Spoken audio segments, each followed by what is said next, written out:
गुरुर्ब्रह्मा गुरुर्विष्णू गुरुर्दैव महेश्वरः गुरुस्साक्षात् परब्रह्म तस्मै श्री गुरवे नमः. नमस्कार. आपण गुरुसाक्षात परब्रह्म ही संकल्पना पाहतो आहोत आणि सद्गुरूंची प्रचिती परब्रह्माच्या स्वरूपामध्ये येण्याकरता शिष्याला गुरूंच्या ठिकाणी पूर्णपणे समर्पित व्हावं लागतं.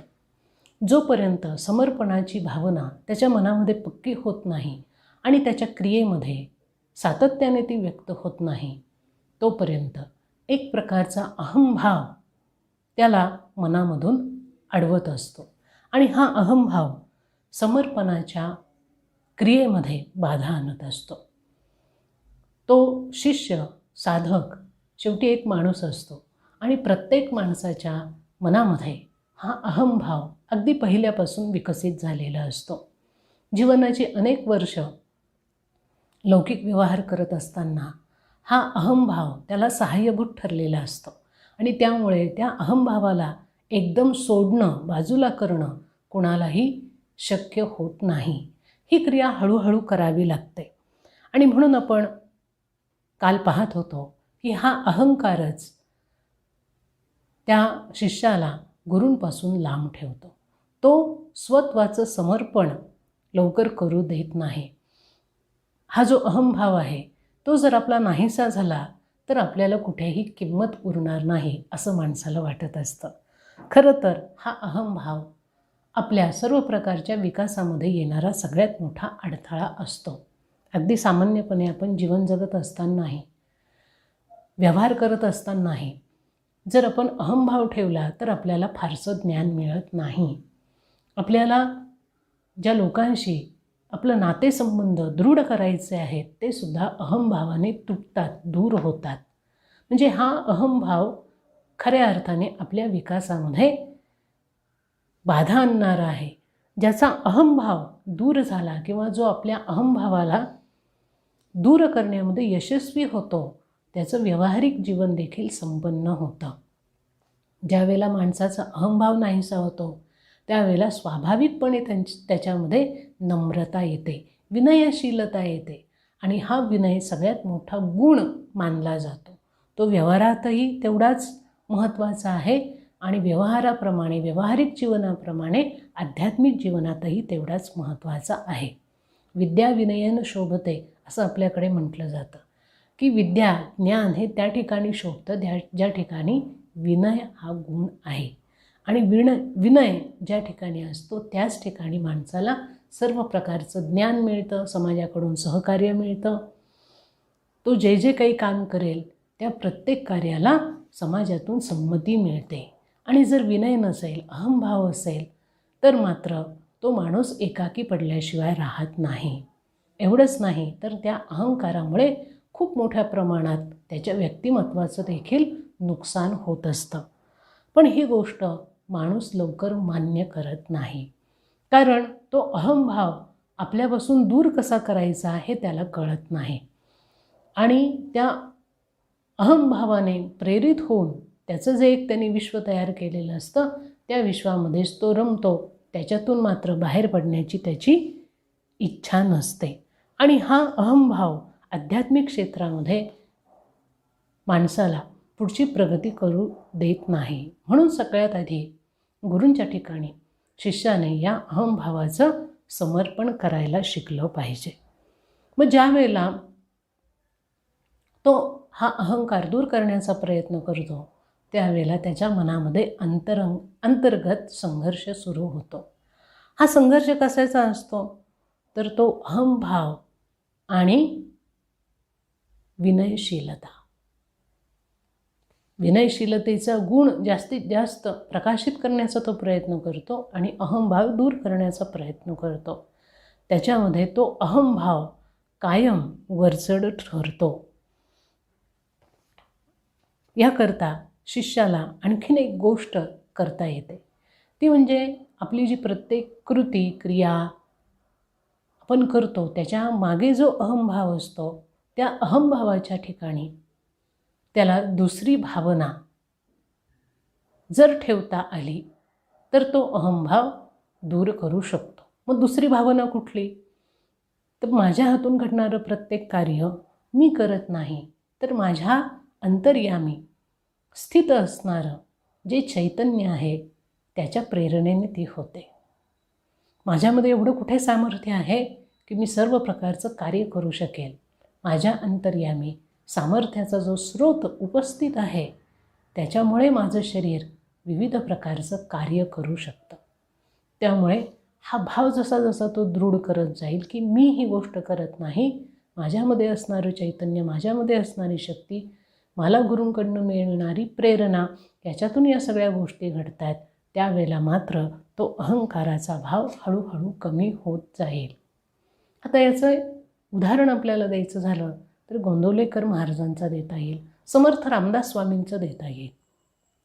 यांच्या हातून घडणारं प्रत्येक कार्य ते भगवान श्रीरामांची इच्छा असं समजून त्यांच्या ठिकाणी समर्पित करायचे.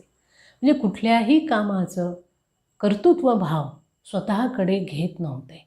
कुठलाही अहंभाव त्याच्यामुळे मनाला चिकटत नव्हता की मी हे करत नाही, भगवान श्रीराम माझ्याकडनं हे काम करून घेत आहेत, त्यांची इच्छा आहे म्हणून या प्रकारचं कार्य घडतं आहे, असाच भाव कायम सदोदित ते आपल्या मनामध्ये बाळगत होते.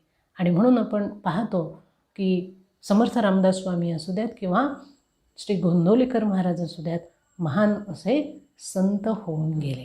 त्यांचा आदर्श आपण समोर ठेवतो. आता हा आदर्श समोर ठेवत असताना देखील ते कसे वागले, त्यांनी आपल्यामध्ये असणाऱ्या या दोषांवरती कशी मात केली, हे आपण अभ्यासायला हवं. शेवटी कसं आहे की संत जरी ते झाले तरी त्यांचा सगळा प्रवास हा सामान्य माणसापासूनच सुरू होताना आपल्याला दिसतो. ज्या प्रकारचे अवरोध आपल्याला आपल्या साधनेमध्ये येतात, त्रास होतो, त्याच प्रकारचे अवरोध त्यांच्या देखील आध्यात्मिक प्रवासामध्ये त्यांना अनुभवायला आले होते. आपण त्या अवरोधांना दूर करायला असमर्थ ठरतो आणि मग साधनेतूनच आपण बाहेर जातो. तर ही जी मंडळी आहेत, या मंडळींनी मात्र येणारे अवरोध, येणाऱ्या अडचणी, येणारे अडथळे सहजतेने दूर केलेले दिसतात आणि आध्यात्मिक जगतामध्ये त्यांनी आपलं स्थान पक्क करून ठेवलेलं आपण पाहतो. तर हे आपण त्यांच्याकडनं शिकायला हवं. अशा पद्धतीने हळूहळू अहंकाराचा भाव आपला अशक्त व्हायला लागतो, मीपणा नाहीसा व्हायला लागतो आणि मग ती व्यक्ती, तो शिष्य गुरूंच्या ठिकाणी समर्पित होत जातो. आता जसं जसं माणूस गुरूंच्या ठिकाणी समर्पित व्हायला लागतो तसं तसं तो रिक्त होत जातो. या समर्पणाचे अनेक अनुभव हळूहळू शिष्याला यायला लागतात. आता जसं मागे पण आपण बघितलं की एक गोष्ट आपल्याला असं वाटत असते की आपण जर गुरूंच्या ठिकाणी समर्पित झालो तर आपलं संपूर्ण अस्तित्व नाहीसं होईल. खरं तसं होत नसतं. उलट आपलं एक स्वतंत्र अस्तित्व त्या ठिकाणी सिद्ध होत जातं आणि ते जे स्वतंत्र अस्तित्व असतं ते गुणांनी परिपूर्ण असतं, सद्गुणांनी संपन्न झालेलं असतं, ज्ञानाने परिपूर्ण झालेलं असतं आणि शक्तीने सामर्थ्यशाली झालेलं असतं. असं एक वेगळंच व्यक्तिमत्व आपल्यामध्ये खुलायला लागतं. म्हणून जसं जसं समर्पण गुरूंच्या ठिकाणी शिष्याकडून होत जाईल तसे तसे त्याला अनुभव यायला लागतात. कुठले अनुभव येतात शिष्याला गुरूंच्या प्रती? तर पहिला अनुभव त्याला असा येतो की गुरु आपल्या अंतर्यामी प्रकट व्हायला लागले आहेत. ज्या गुरूंशी, देहधारी गुरूंशी आपलं नातं आध्यात्मिक पातळीवरती जोडलं गेलेलं आहे, ते गुरु अंतर्यामी हळूहळू प्रकट व्हायला लागतात. प्रकट व्हायला लागतात याचा अर्थ असा होतो की आपल्या मनातले दोष विकार कमी व्हायला लागतात आणि गुरूंची पूर्ण प्रतिमा मनामध्ये आकाराला येते. मन हळूहळू त्या ठिकाणी स्थिर व्हायला लागतं. बघा, जर अंतर्यामी आपलं मन स्थिर झालं नाही तर आपल्या गुरूंची प्रतिमा किंवा आपल्या आराध्य दैवताची प्रतिमा आपल्या अंतर्यामी संपूर्णपणे आकाराला येत नाही. काही क्षण येते, काही क्षणानंतर निघून जाते. का? कारण मनामध्ये विकल्प असतात, मनामध्ये दोष शिल्लक राहिलेले असतात. आणि या दोषांची निवृत्ती जशी जशी होईल तसं तसं ते सद्गुरू तत्त्व किंवा आत्मतत्त्व एका विशिष्ट आकारामध्ये व्यक्त व्हायला लागतं, प्रकट व्हायला लागतं. ही अनुभूती शिष्याला यायला लागते. आपल्या सद्गुरूंची शक्ती आपल्या अंतर्यामी प्रवाहित व्हायला लागते. हाही अनुभव त्याला यायला लागतो. खरं तर गुरूंची शक्ती शिष्याच्या अंतर्यामी निरंतर प्रवाहित होत असते, पण ती जाणण्या इतकी क्षमता त्याच्यामध्ये नसते. ज्या वेळेला गुरु शिष्याला दीक्षा देतात त्याच वेळेला गुरूंची जी शक्ती असते ती शिष्याच्या अंतर्यामी प्रवाहित व्हायला लागलेली असते. मग आपल्याला का जाणवत नाही? कारण आपली जाणीव तितकी सूक्ष्म नसते. आपल्या जाणीवा स्थूल असतात. केवळ स्थूल पदार्थांच्या आणि स्थूल भौतिक जगताचीच जाणीव आपल्या मनाला आणि बुद्धीला होत असते. तेवढी सूक्ष्मता आपल्या मनामध्ये बुद्धीमध्ये आलेली नसते. त्याचबरोबर अनेक विकल्प आपल्या मनामध्ये असतात. बुद्धीमध्ये काहीतरी विपरीत असं ज्ञान भरलेलं असतं. आणि जोपर्यंत हे सगळं गबाळ, हा सगळा वाईट भाग बाहेर पडत नाही तोपर्यंत गुरूंची ती अद्भुत अशी शक्ती आपल्या अंतर्यामी प्रवाहित होते आहे हे आपल्याला जाणवत नाही. मग ती केव्हा जाणवायला लागते? तर जसं जसं आपण सद्गुरूंच्या ठिकाणी नम्र व्हायला लागतो, विनयशील व्हायला लागतो, सर्वस्वाचं समर्पण करायला लागतो आणि त्या गुरूंशी मनाने तादात्म्य पावायला लागतो, त्यावेळेला आपल्याला त्या आंतरिक प्रवाहाची जाणीव व्हायला लागते. आणि मग आणखीन एक अनुभव शिष्याला संपन्न करतो, तो म्हणजे आपल्यातलं मोठेपणाचं आणि कर्तृत्वाचा भाव त्याच्यातला गळून जायला लागतो. आपण कुणीतरी आहोत, आपण काहीतरी आहोत, आपण फार मोठे कर्तृत्ववान आहोत, आपल्यामुळे बऱ्याच गोष्टी घडतात. आपण नसू किंवा आपण एखादी गोष्ट केली नाही तर ती गोष्ट घडणार नाही, असे जे काही त्याचे भाव असतात हे सगळे हळूहळू गळून जायला लागतात. आणि हे भाव जसे गळून जातील तसे तसे त्या अंतर्यामी प्रवाहित होणाऱ्या शक्तिप्रवाहाशी तो एकरूप व्हायला लागतो. त्याला त्याची जाणीव प्राकर्षाने व्हायला लागते. आणि जर आपला अहंभाव नाहीसा झाला नाही तर गुरूंनी आपल्या आतमध्ये जो शक्तीचा प्रवाह दिलेला आहे त्याची जाणीव मात्र माणसाला कधीही होत नाही. बघा, हा अहंभाव किती मोठा अडथळा आहे आपल्या आत्मिक विकासामधला. हा अहंभाव जर बाजूला झाला, दूर झाला, तर आत्मिक पातळीवर घडून येणाऱ्या सूक्ष्मतर घटनांची जाणीव नोंद आपण करू शकतो. पण तो अहंभाव जर आपण दूर करू शकलो नाही, त्याच्यासाठी आपण प्रयत्न केले नाहीत आणि आपोआप काहीतरी घडेल अशी जर वाट बघत बसलो तर सगळ्या गोष्टी आपल्या आतमध्ये असूनही, गुरूंनी प्रयत्न करूनही, आपल्याला सगळ्यात मोठा अधिकार देऊनही, आपली शक्ती देऊनही त्याचा उपयोग होत नाही. तिथपर्यंत आपण पोहोचू शकत नाही. म्हणून हा अहंकार सगळ्यात मोठा आपला शत्रू आहे. याच्यापासून आपण स्वतःला दूर केलं पाहिजे. गुरूंच्या प्रती शिष्याचं सामान्य जरी समर्पण झालं तरी त्यांची शक्ती त्याच्यामध्ये प्रवाहित होते आणि एका दृष्टीने, गुरूंच्या एका दृष्टीने किंवा स्पर्शाने आत्मज्ञान त्याला होऊ शकतं. आणि अशा अनेक कथा आपण ऐकतो. त्या गुरूंमध्ये एवढं सामर्थ्य असतं की केवळ त्यांच्या एका दृष्टीच्या कटाक्षाने किंवा त्यांनी केलेल्या स्पर्शाने आत्मज्ञान प्राप्त झालेली लोक आहेत. पण हे केव्हा होतं? ज्यावेळेला गुरूंशी तादात्म्यता येते तेव्हा, गुरूंवरती पूर्ण विश्वास, दृढ श्रद्धा असते तेव्हा. त्याचं एक चांगलं उदाहरण आपल्याला सगळ्यांना माहिती आहे. स्वामी विवेकानंदांनी रामकृष्ण परमहंसांच्या समोर एक विचार मांडला होता की समाधी ही काय असते, त्या भगवंताचं अस्तित्व कसं जाणायचं असतं. आणि त्यावेळेला रामकृष्ण परमहंसांनी आपल्या पायाचा स्पर्श विवेकानंदांच्या छातीला केला आणि त्याच क्षणी स्वामी विवेकानंदांची समाधी लागली. स्वामी विवेकानंद अत्यंत सात्विक प्रवृत्तीचे आहेत.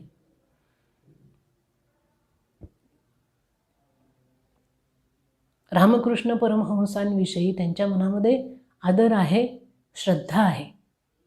फक्त ते जे आत्मस्वरूप आहे ते सगुण साकार आहे की निर्गुण निराकार आहे याच्याविषयी त्यांच्या मनामध्ये विकल्प होता. आधी अनेक पुस्तकं वाचलेली होती, अनेक पुस्तकांचा अभ्यास त्यांचा झालेला होता आणि काही संघटनांमध्ये जाऊन त्यांना असं वाटत होतं की परमेश्वर हे सगुण साकार रूपामध्ये येऊ शकत नाही, ती निर्गुण निराकार अशी वस्तू आहे. तिचा अनुभव केवळ रामकृष्ण परमहंसांनी त्यांना स्पर्श करून दिले. हे सामर्थ्य सद्गुरूंमध्ये असतं आणि म्हणून गुरूंच्या एका कृपा कटाक्षाने शिष्याचं संपूर्ण व्यक्तिमत्व अशा पद्धतीने रूपांतरित होऊ शकतं. त्यासाठी अट एकच असते, ती म्हणजे शिष्याने पूर्णपणे स्वतःला रिक्त करणं, मोकळं करणं. आपल्या मनामध्ये जे दुराग्रह आहेत किंवा विकल्प आहेत ते विकल्पाचे भाव नाहीसे करणं. तसं जर ते झाले तर त्याला निश्चितपणाने अनुभव आल्याशिवाय राहत नाही. बघा, मनामध्ये आपल्या दुराग्रह असतातच, विकल्प असतातच. मग पहिल्यांदा आपल्याला विकल्प आणि दुराग्रह दूर केले पाहिजे. मग ते कसे दूर करणार? मनातले विकल्प दूर करायचे असतील तर सद्गुरूंशी कायम संवाद साधला पाहिजे. मनातल्या शंका विकल्प तेव्हाच दूर होऊ शकतात जेव्हा आपण मोकळेपणाने सद्गुरूंशी चर्चा करू. अनेक गोष्टी त्यांच्या मुखातून ज्यावेळेला व्यक्त होतात त्यावेळेला आपल्या शंका सहजतेने दूर होतात आणि सत्याच्या आपण आणखीन जवळ जातो. त्यानंतर मनामध्ये दुराग्रह असतात. आता हे दुराग्रह कसे निर्माण होतात? तर व्यावहारिक जीवन जगत असताना राग, द्वेष, मत्सर, अहंकार ह्या दोषांमुळे नाना प्रकारचे दुराग्रह मनामध्ये निर्माण होतात. आणि हे जर आपल्याला दूर करायचे असतील तर सगळ्यांविषयी चांगला भाव मनामध्ये बाळगता आला पाहिजे. तो लगेच चटकन आपल्याला साध्य होत नाही. म्हणून सद्गुरूंचा संग आवश्यक आहे. व सद्गुरूंचा प्रत्यक्ष संग जर आपल्याला मिळत नसेल तर काय करणार? कारण 24 तास काही आपण सद्गुरूंच्या सानिध्यात राहू शकत नाही.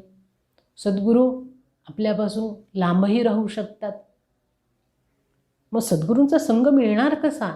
तर सद्गुरूंचा संग त्यांच्या चिंतनातून मिळतो. सद्गुरूंचं कायम स्वरूप आपल्या मनामध्ये स्थिर करणं. सद्गुरू माझ्या बरोबर आहेत, मी त्यांच्या छत्रछायेखाली आहे, अशा पद्धतीने सद्गुरूंचं अनुसंधान ज्या वेळेला शिष्य करायला लागतो त्यावेळेला त्याच्या मनातले दुराग्रह नाहीसे होतात. त्यांच्याशी संवाद साधून विकल्प नाहीसे होतात. आणि असं जर झालं तर तो शिष्य निश्चितपणाने हे सूक्ष्म पातळीवरचे अनुभव घेऊ शकतो.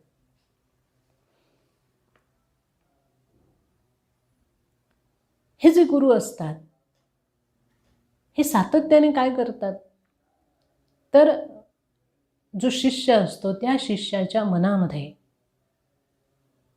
अचेतन मनामध्ये आणि चेतन मनामध्ये त्याची जी अहंकाराची शक्ती असते ती न वाढवता त्याच्याकडून विविध प्रकारचं कार्य करून घेतात.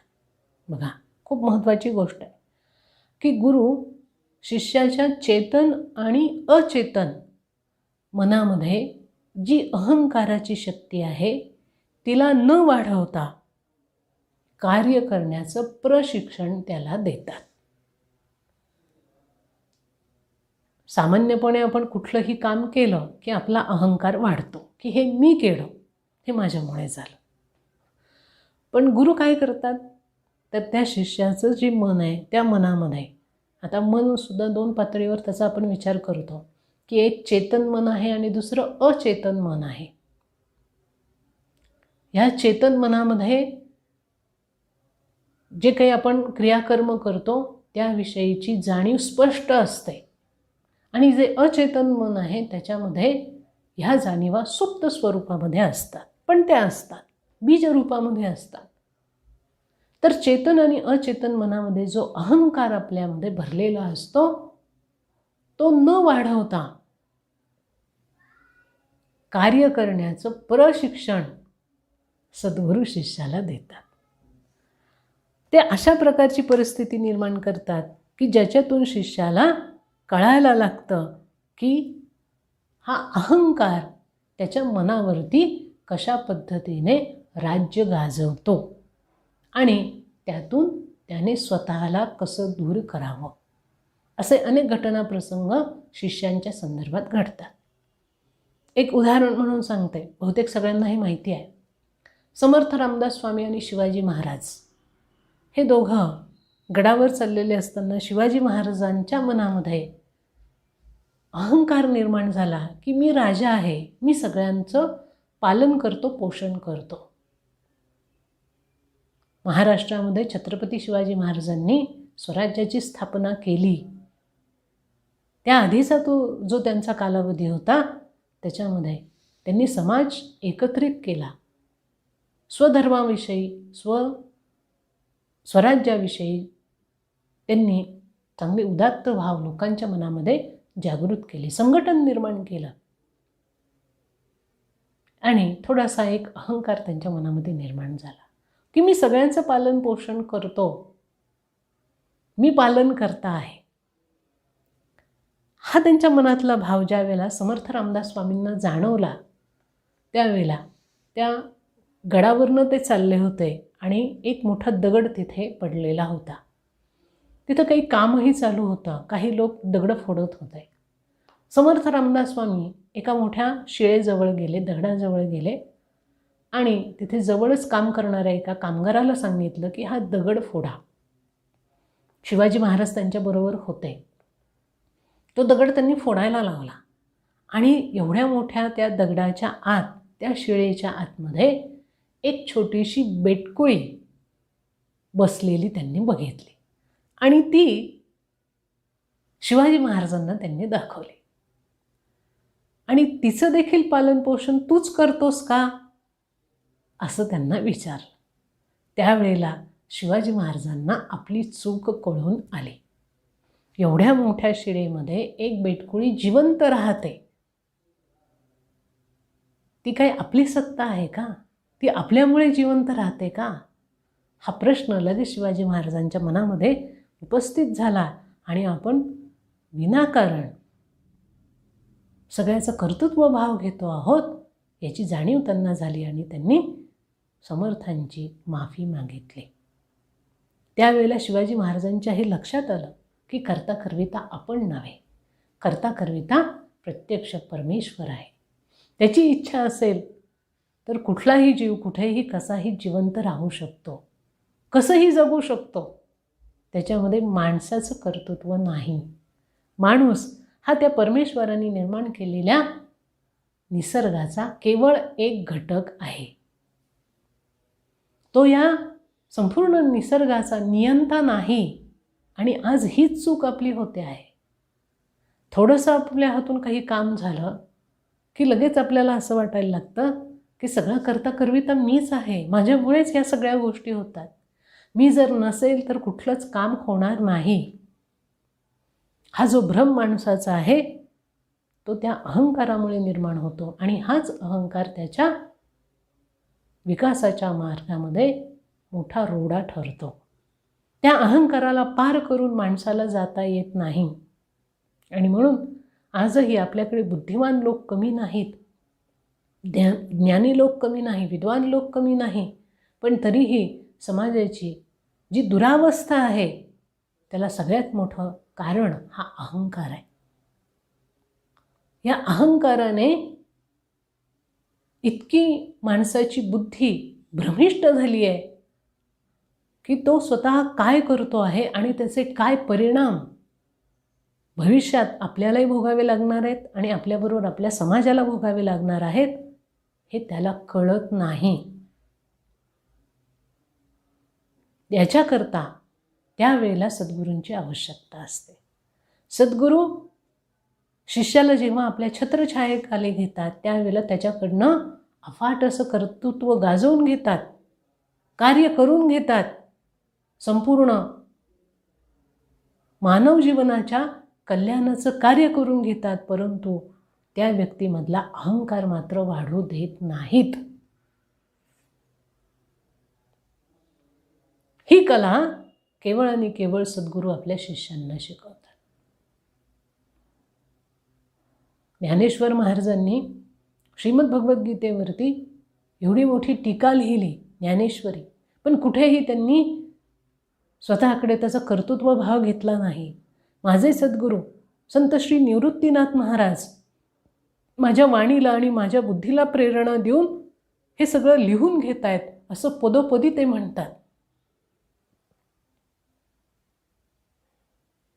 रामकृष्ण परमहंसांनी स्वामी विवेकानंदांना आपलं धर्म कार्य करण्याकरता जी प्रेरणा दिली आणि संपूर्ण जगामध्ये त्यांचा नावलौकिक वाढला, त्याचा कर्तृत्वभाव त्यांनी कधीही आपल्याकडे घेतला नाही.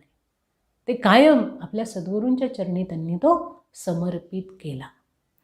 हे समर्पणाचं महत्त्व आहे आणि त्यामुळे यातून शिष्य हळूहळू शिकायला लागतो आणि आपल्या गुरूंमध्ये आणि आपल्यामध्ये हा अहंकार कसा बाधक आहे हे त्याला जाणवतं आणि तो त्या अहंकाराला दूर करण्याचा कसोशीने प्रयत्न करतो.